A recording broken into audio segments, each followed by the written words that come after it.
What's good, 2K family? Today I wanted to talk about the park. Can we make it great again? Can it be something special? Can it be somewhere where you want to be at all times? Well, I do think so. I do believe that we will get there.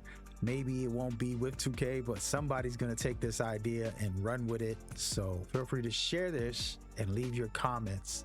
Just know everything I'm talking about now is one of many concepts I've come up with for video games, never mind just for 2K, just in general, some ideas of things that I think could be amazing. And before we get started, I want to acknowledge the park was spectacular because it was new and it's something that we never seen before with a sports game in that way. You're able to move around, interact, squad up, match up against your friends. For me personally, I would go into the park when it first came out and just goof off with some friends, like, hey, get in here, bro, let's go. And we'll just go at each other and just have some fun in the same park.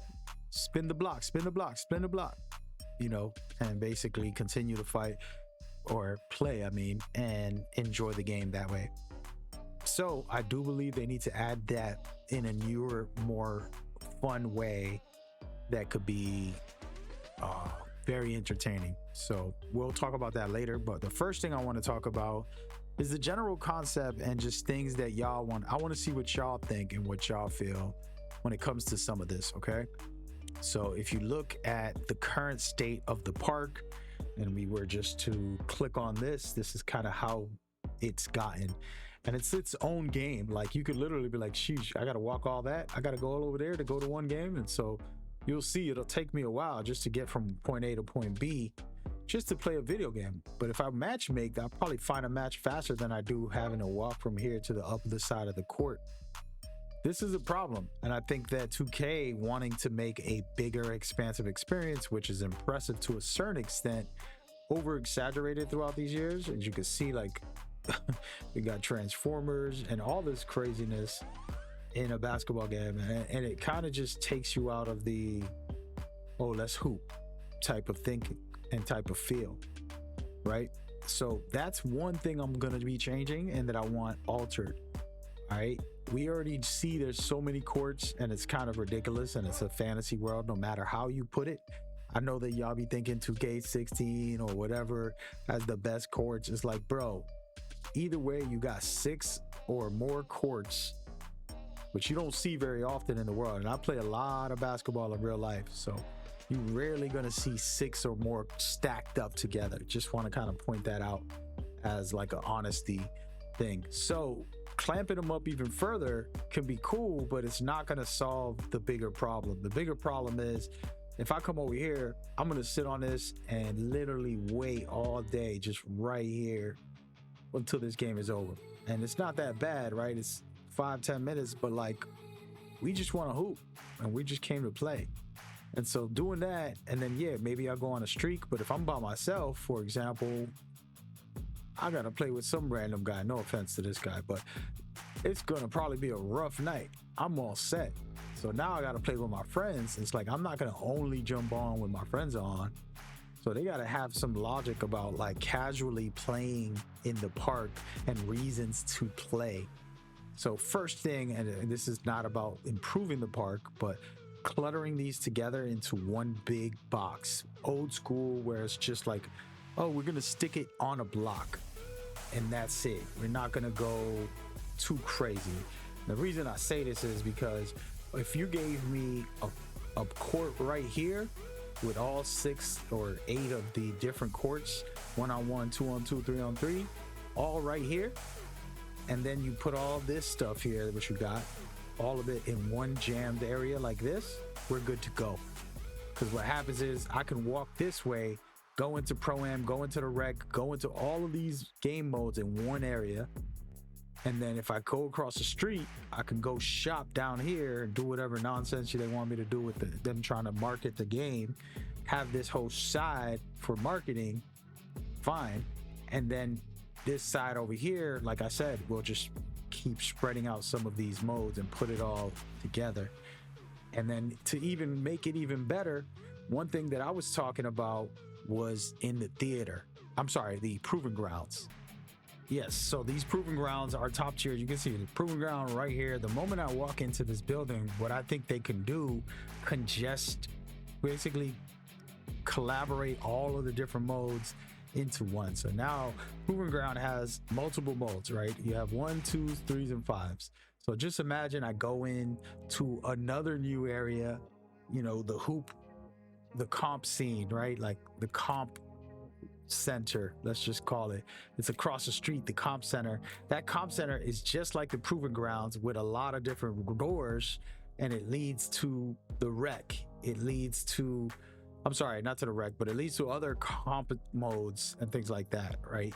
And you want to do that, and basically it's going to amplify people being able to get into one area all together.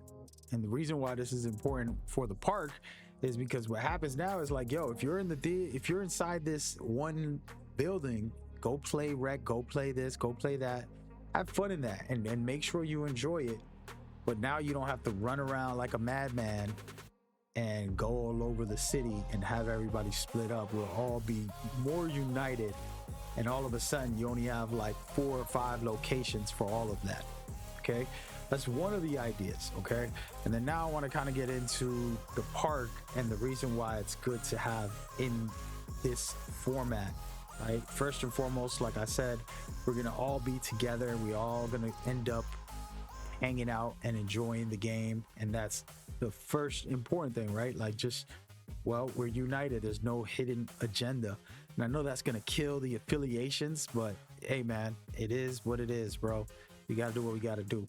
So the other thing that I wanted to talk about, actual park features and mechanics and things that I think will be cool, is, for example, if I queued up right here and I jump on and I'm like, hey, let's get it, you know, and there's a game that just started, I can hit a button. Let's just say I hit this button and it says, you want to match make and go into another park with, you know, some other players, and I can end up doing that, and all of a sudden I'm jumping in with another random player into the queue of matchmaking, and it'll load me up over here and get me into the game that I want to be in, whether it's 3s, 2s. I do believe 1 should be in part of the park as well.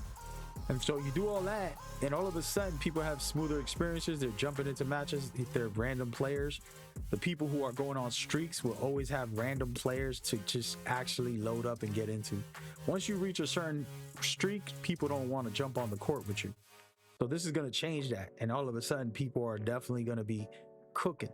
And the same thing could happen if you feel like the park is dead and you're in a streak. Well, guess what? This team can hit the matchmaking and load up to another park where there's another team, and they could just keep playing back-to-back games while still being in the park. All right, but I wanted to kind of talk about the feel of the park and what's important, and this is like some stuff that I wrote a whole game design document about, and talking about how to do things for the community. So, you know, there's logos and there's really cool things where you can kind of just like see, oh, this guy has a logo, he's over here, he's over there, right?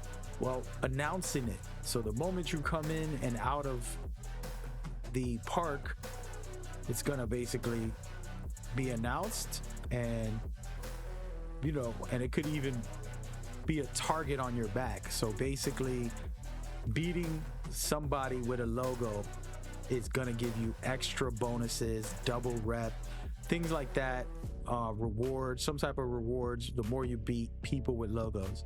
So what happens now is everybody's chasing people with logos, everybody's hunting after them like they used to. Of course, now they're going to be doing it to win the games, but that's still the same concept of being able to provide a very engaging park, in my personal experience. And then we can also do park legends, where it's basically, you know, the top players also getting a logo. So it's not that they're like a regular logo. It's like, yo, this is the park only top player, and that's gonna give the incentives for the park players to stay here and to live in here.